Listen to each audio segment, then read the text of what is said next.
KX News Storm Team. Welcome back, everyone, into KX News at 5. We are looking at Harvey right now, where that temperature is sitting at 50 degrees. Now, you're noticing those winds right now in Harvey are sustained out of the west at around 24 miles per hour.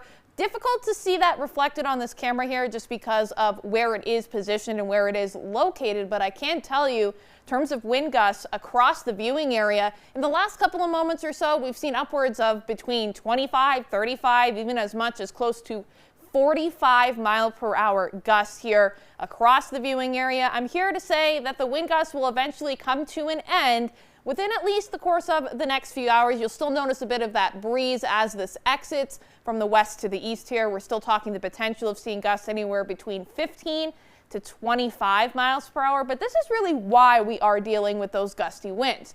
You're noticing that stubborn area of low pressure kind of sitting and spinning up towards our far north here over the border in Canada.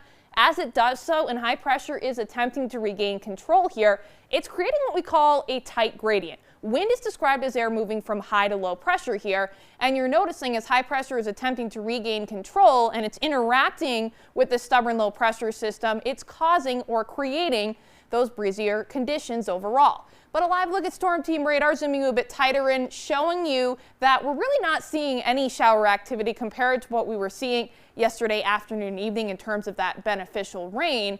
And that's indicative of precision cast taking you through the course of the next several hours. Now, I can't rule out the possibility of seeing a few isolated spot showers, especially up to the north, closer to the Magic City, where we are seeing that main center of low pressure remaining fairly stubborn here overall.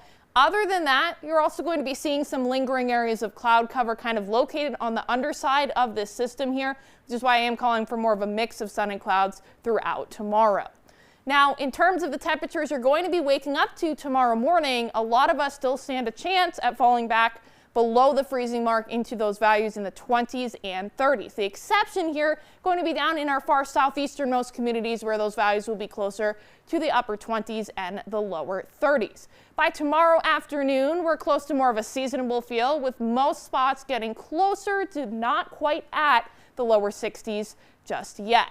Now, this is the system that we're talking about going towards the end of the week here. As of the latest guidance, it is right now looking to make a close pass down to our south. Now, that's not to say this main line of showers couldn't arc a little bit further northward or go back down a little bit further southward. So this is something I'm still monitoring for you, but really don't stand a chance for any beneficial rain by the end of the week here, especially in the north. Places like Minot and the Magic City, Williston, Dickinson, not really standing a chance at seeing much of that rain overall either. So this is something, again, I'll keep monitoring for you as we get closer to Thursday. Williston's next several days going to feature those temperatures into the 50s, eventually getting closer to the 60s here. And we kind of hold steady into the 60s, even with the weekend rain chance here remaining kind of low.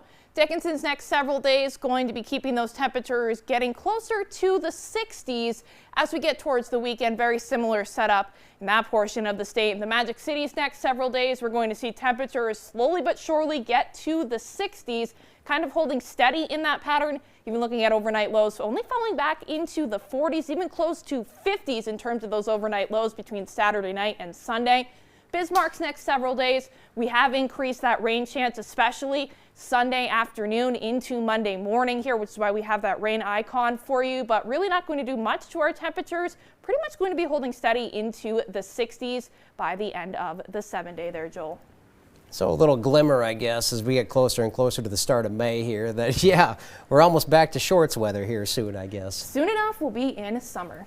That's coming. I know we can't put it off forever, but let's hope we green up the lawns before that happens. That's the most important thing, because it is lawn mowing season. Yep, we go lawn and the garden, the farmers of the crops. Yeah, Vanessa, thanks so much. Still to come on